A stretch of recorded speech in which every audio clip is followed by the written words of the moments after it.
No need to be afraid of the monster by my side.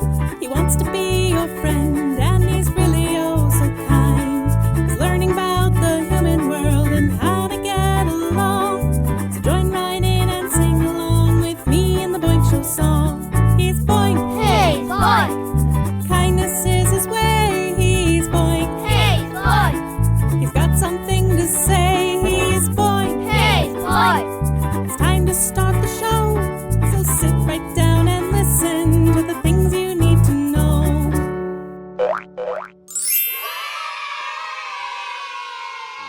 Welcome to the Boink Show. Hi, I'm your host Boink, and with me as usual is Kaitlyn. Say hello, Kaitlyn. And she is going to introduce our guest today. Kaitlyn, who do we have with us? We have Saymoukda. Saymoukda. Right? Hi, I'm Saymoukda. Nice to meet you. Yeah, thanks for coming on the show. Now, Saymoukda is a author. She's a playwright, poet, actress, many different creative things. Yes. And she wrote this book that we wanted to have her read on the show today. So we're going to ask you a few questions about it and then maybe have you read it. Would that be cool? That'd be great. I would love that. So what is the book? I wrote a book last year called When Everything Was Everything. And it's about my childhood just growing up in the Rondo neighborhood of St. Paul. Oh, okay. Yeah, and so my family actually came to the United States as former refugees. And so it's very important for me to make sure that I write this love note to people who identify as former refugees and people who are being displaced. So. Oh, I love that description of your book as a love note. It's kind of a way to honor people or honor your experience or remember it fondly. That's right. That's great. Right. Well, refugee is actually our word of the day. Everybody say, word of the day! Word of the day! Tell us, well, actually, Kaitlyn, do you know what refugee means? Or should we ask Saymoukda? I'm not sure if I know what it means. Well, let's learn. What is a refugee and what's an immigrant? Yeah. Is there a difference? There is a major difference. For people who identify as former refugee or refugee, refugee means that they are a person who had to leave their home because it became unsafe, maybe due to war or the weather or something like that. Something bad happened, and so they had to leave. And so that makes them a refugee. A refugee. Seeking refuge. That's right. I've heard that phrase before. And an immigrant is someone who made the decision to leave, and so not necessarily because it was unsafe or anything. They were like, all right, I'm gonna go chill at this other place, and then they go. Gotcha. Okay. Well, great. Do you have any questions about being an author or poet or the book or anything, Kaitlyn, for our guest? How long did it take you to make the book? So the process to make the book was actually a whole year. And I worked with my publisher and also my friend Corey. So Corey is the illustrator. Yeah, for so the someone book. else illustrated, made all the pictures. Yeah, and we collaborated for a whole year. So Corey actually looked at a lot of my baby pictures so she could get my face right. And I think she got it pretty right, actually. We'll get to see some close-up pictures in a minute when you read it. Yeah. So it's a year to write a book. I think people don't realize that authors really work for a long time to create their creative works. Right. And then Not even easy. before then, it's, I was probably thinking about this poem for months and months before I even got it down on paper. Yeah. I just didn't know that I was doing that. And it is very, it doesn't just read like a normal story. It is more like a poem, right? You It wrote is it as a a poem. poetry. That's right. It is a poem. Yes. Great. Well, will you read it for us? And we'll cut to some close-up pictures as you're reading. Okay. I'd Go love ahead, to. Kaitlyn, give her the book and she can read us Thanks, this Kaitlyn. book and we can listen. Okay. When everything was everything. And usually when I perform this, it's as a spoken word piece, but. Yeah, well, do it how you do it. Yeah? I like to hear it like that. Okay. When everything was everything.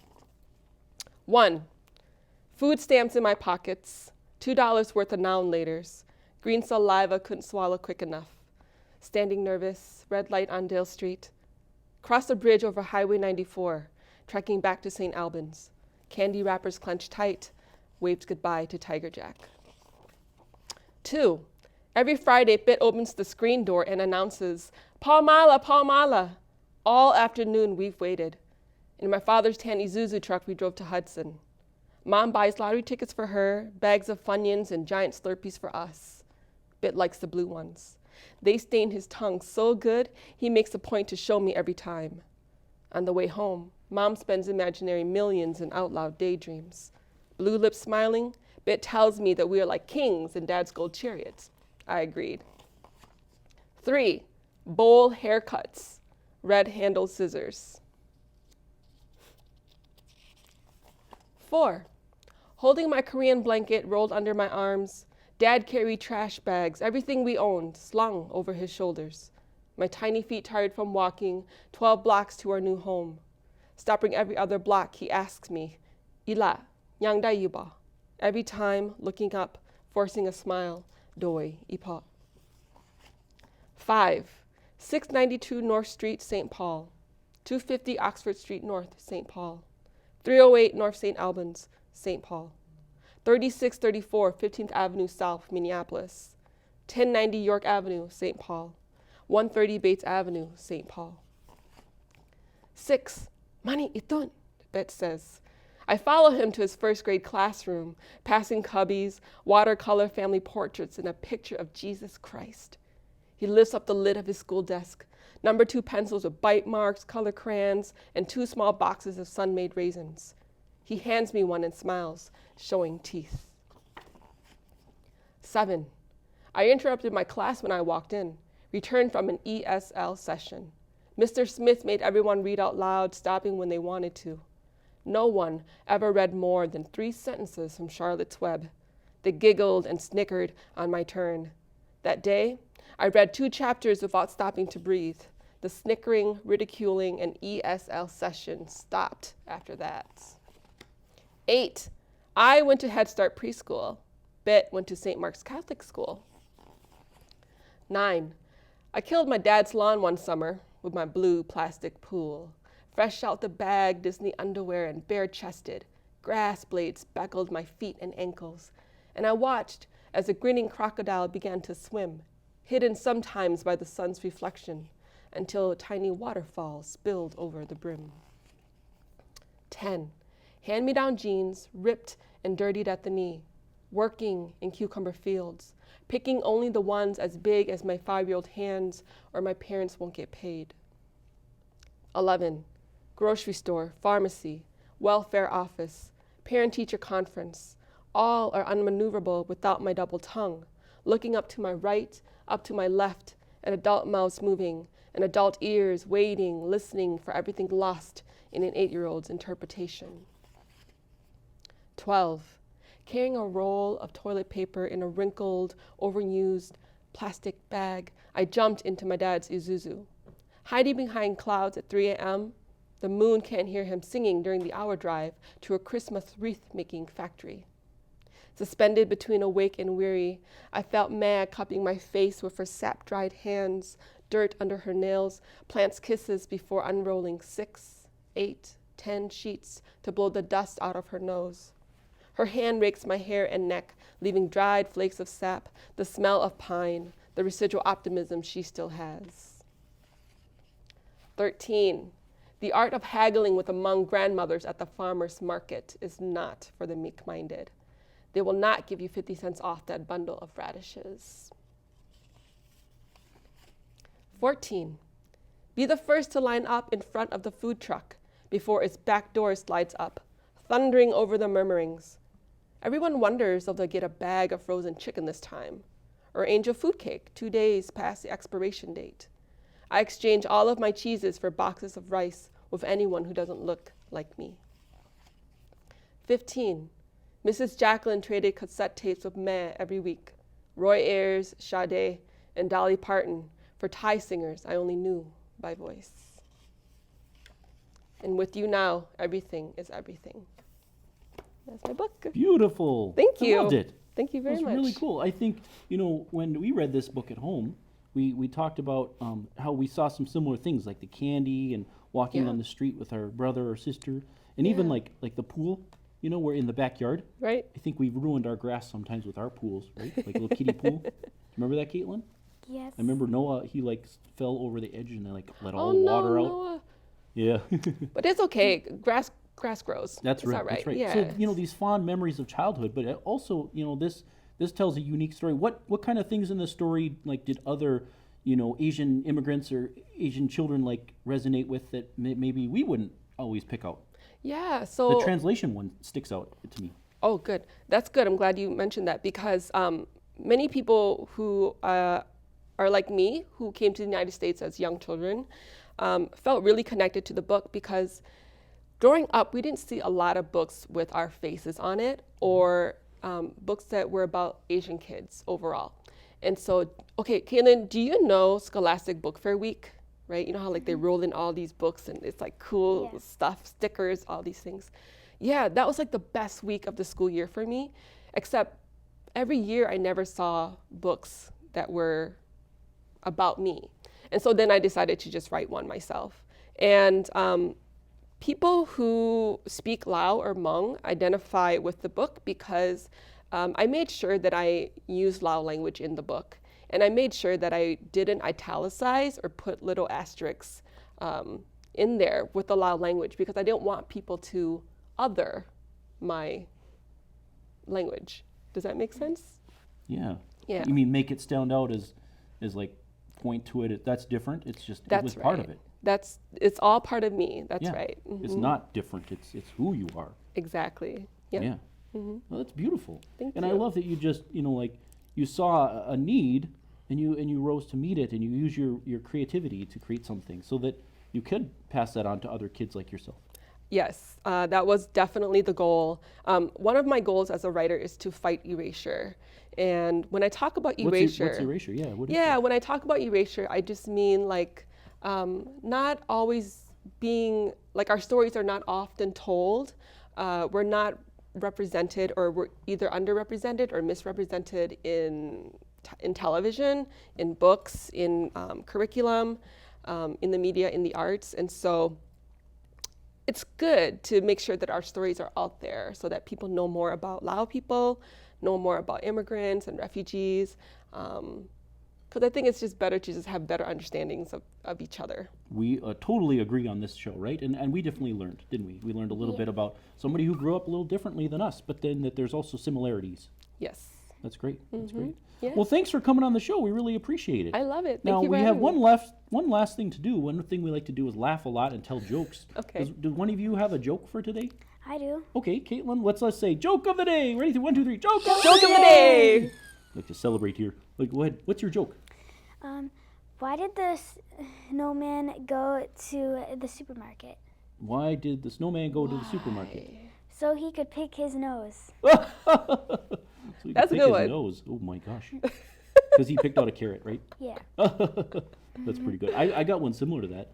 Why did the mommy snowman take her little snowman out of the supermarket?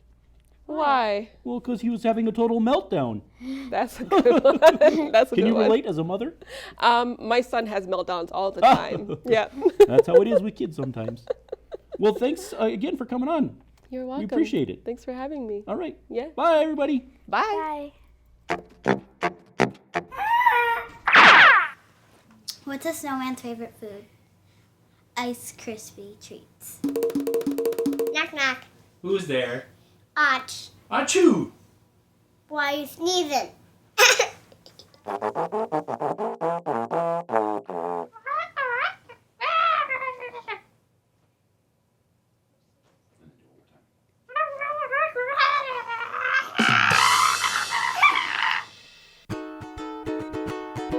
Today we talked with Saymoukda about immigrants and refugees.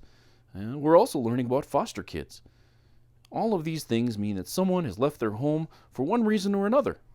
It can be really hard, especially if you're a kid, to leave everything you know for someplace new. So, one thing that I've found that makes that easier is if you make friends. Yeah, so I hope you'll consider finding someone who might be different than you or look like they're alone and make them feel welcome and accepted for who they are. Hi everyone, welcome back. I'm with two new friends, Robin and Madison. Thanks, Kaitlyn. I'm Robin with AMAZE Works, and at AMAZE we do a lot of different curricula and tools that help teach social and emotional learning. We have persona dolls, books that talk about different lived experiences. We also do consultation and training. Now, I brought with me today Madison, and Madison has a bunch of things she wants to share with you. Real specifically, she lives with her grandma. Any of you guys, who do you live with when you are at home and not at school?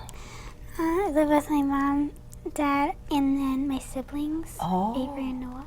Avery and Noah. Oh. And who do you live with? My sister and my mom and dad and my pets. And your pets. Okay. Oh, well, Madison wanted to let you all know she loves living with her grandma, but she hasn't always lived with her grandma. Sometimes she lives with what's called a foster home, where she is with people who take care of her because her mom or her dad aren't able to at the time. And living in a foster home can be kind of fun. But then after she was done living in the foster home, her grandma said, come and live here with me. And so the two of them together love to be able to do lots of different things, like, for example, they bake cookies together. Her favorite is monster cookies. Have you guys had monster cookies before? No, I haven't. Oh, Madison wants you to know they are great because they have M&Ms inside of them. What's your favorite kind of cookie? I kind of like all kinds. All kinds? You just like you. What's your favorite kind of cookie? I don't really know. Yeah. And you? Every cookie on earth. Every cookie on earth. Madison says that cookies are really fun to bake. Do you guys play dress up sometimes? Yeah, sometimes. What do you dress up as? I don't really know. You don't really know? Do you play dress up? Mm-hmm. Yeah. My brother, sometimes he dresses up as like a superhero. We have these little capes. Oh, capes for superheroes. Yep, Madison has a cape to be a superhero too. It's a fun thing to do, yeah. As a matter of fact, she was so mad because this girl was saying that she couldn't play with the toys that were there and everything, that she didn't know what to do when she was mad. Have you ever been mad before? Avery, when were you mad? This week, my cousin and me and my other cousin were playing outside, and then Ava and Kaitlyn came and said that was their fort, but I got really confused, and then the next day Madeline came and broke the fort. Oh no, I can see why that made you mad. Right. Madison wants to know, what do you do when you're angry so that you don't get in trouble for being angry? How can you calm yourself down when you're angry? Well, I usually try to go somewhere quiet.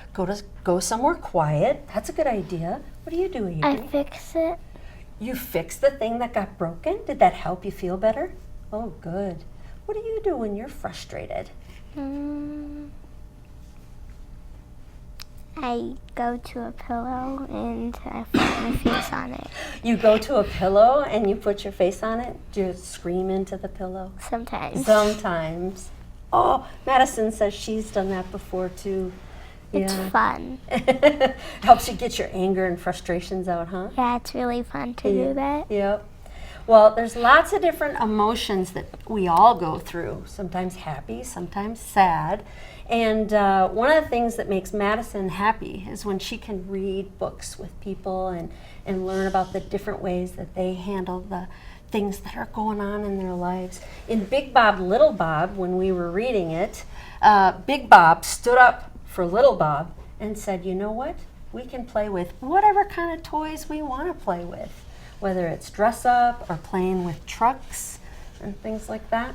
So what do you guys think? Do you think that playing with each other and playing with whatever you want to play with, as long as you're playing nice with each other, is a good thing? Yes. Yeah, right? And I'm glad that you put your fort back together again. So that's kind of fun. Then you can still play with your cousins in it, huh? Right? Good. Oh, yeah. Madison wanted to know if it gets thundery out again and she gets scared, do you have any suggestions for her, what she can do when she's scared? She can probably go to her grandma and ask her to help.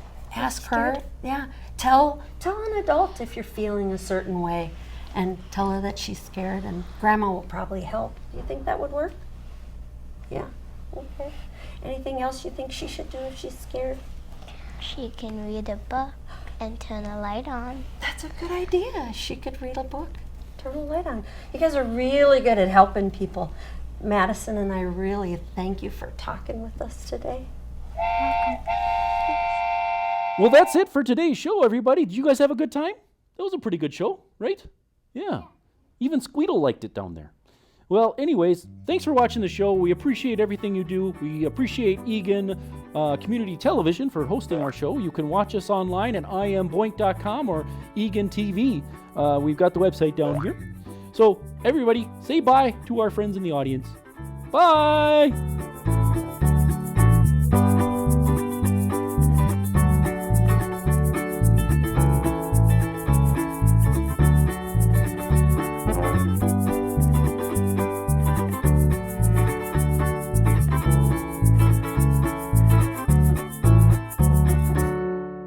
Boy, that sure sounds good.